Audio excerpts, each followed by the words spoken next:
राहीम अस्सलाम वालेकुम वरहमतुल्लाहि वबरकातुह। हाँ जी अज बना लगे हाँ गोभी। गोभी बहुत सोहनी आई सी। मैं कहा चलो अज गोभी बना लीए। ते ना देखो गोभी का कलर कितना सोहना वा। इको ही जमीन चो मेरी खुदा की शान के इको ही जमीन चो एक ही जमीन चो एडे सोहने सोहने रंग कदी मूलियां दे कदी गाजरां दे गोभी दे सब दे लैदा लैदा रंग मेरे रब दियां शानां। सही अल्लाह तआला ने कहा ना भाभी अजी अलाई रब्बी कुमा तू कज़ीबान मेरी कौन कौन सी नेमतों को झुटलाओगे। माशाल्लाह देख लो एक ही जमीन हुंदी है, ਉਹਦੇ ਵਿੱਚ लाल भी हरा भी पीला भी वाइट भी हर तरह के रंग अल्लाह दियां शानां बेशक बेशुमार जिन्होंने असीं गिना ही नहीं सकते थे। गिनती करने बैठो तो कभी गिनती नहीं होगी। लिहाजा दी गोभी बड़ी सोहनी सी। मैं क्या चल गोभी बना लीए।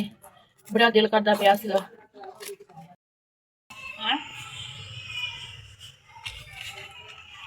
गोभी कट हो गई सी ते हुण मैं हाँ जी पकाना शुरू कर लगी हाँ।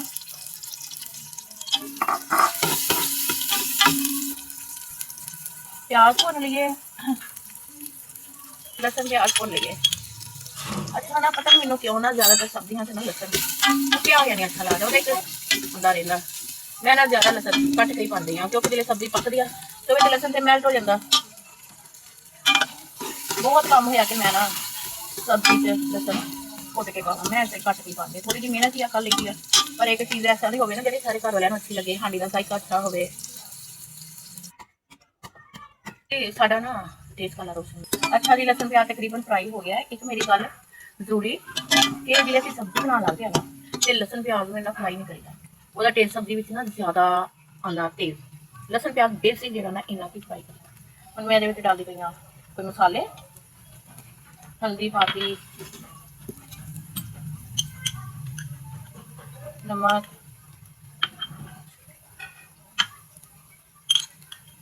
लाल मिर्चा और सब तरह से टमाटर। टमाटर मेरे सही के डले इसलिए इन्हें तो फिर मैं इन्होंने मसाले को भी ऐसी तरह को डले।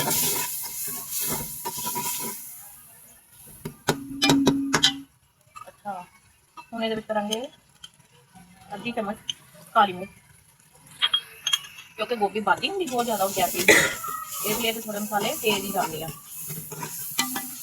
कुटिया हुआ मसाला बाद चो जो गोभी अद्धी कच्ची पक्की रह जाएगी ना फिर ऐड करा।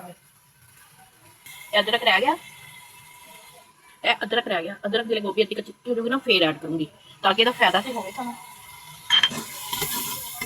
अदरक से गर्म मसाला बाद चो पाती कट ली सी हूँ ये डालिया गोभी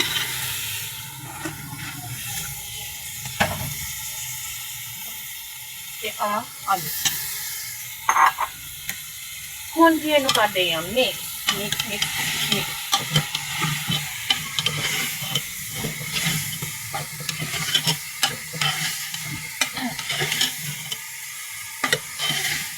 गोभी ना अजकल अच्छी आई हुई है, इन पानी लगाने की मसाले की जरूरत नहीं होंगी, अपने पानी की गल जाती है। नहीं तो पहले शुरू से जो गोभी आती ना हम पानी लगाना पड़ेगा।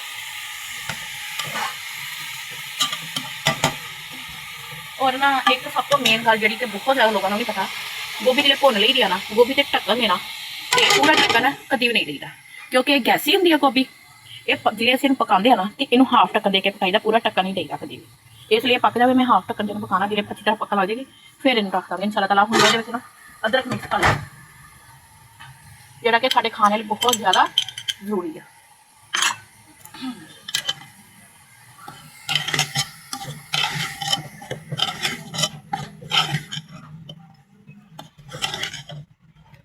और जो थोड़ी पक्का लग जाएगी ना फिर असं मसाला मिक्स करा ऐड करेंगे फिर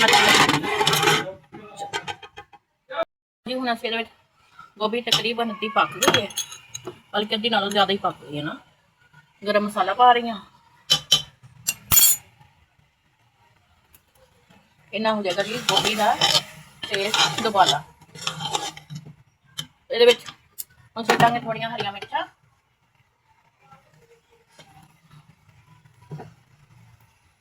हरिया मिर्चा दी ना डंडियां नहीं सारिया मैं सारा ऑयल जो होंगे ना हरिया मिर्चा के अंदर चले जाता।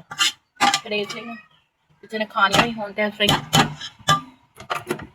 हूँ इन 10 मिनट लिए दब दी फिर थोड़ा खाती हाँ।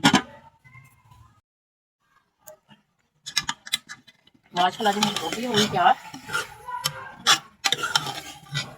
ਦੇਖ ਲਓ ਤੁਸੀਂ ਇਹਦਾ ਜਾਕਾ ਮੈਂ ਚੈੱਕ ਕੀਤਾ ਬਹੁਤ ਜ਼ਬਰਦਸਤ ਆ। ਇਹਦਾ ਹੁਣ ਮੈਂ ਨੀਚੇ ਇਹਦੇ ਵਿੱਚ ਪਾਣੀ ਧਨੀਆ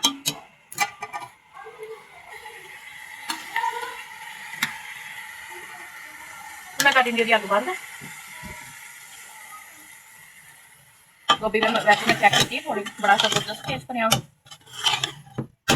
और इसकी शक्ल भी देखो कितनी जबरदस्त है ना। तुसीं भी मैनूं कमेंट में दसना तुसीं मैनूं कित्थों देखदे पे आ और तुहानूं की पसंद है, सब्जियां पसंद आ, दालां पसंद आ या गोश्त चिकन वगैरह। फिर मैं उही बनाने की इंशाल्लाह ताला कोशिश करांगी।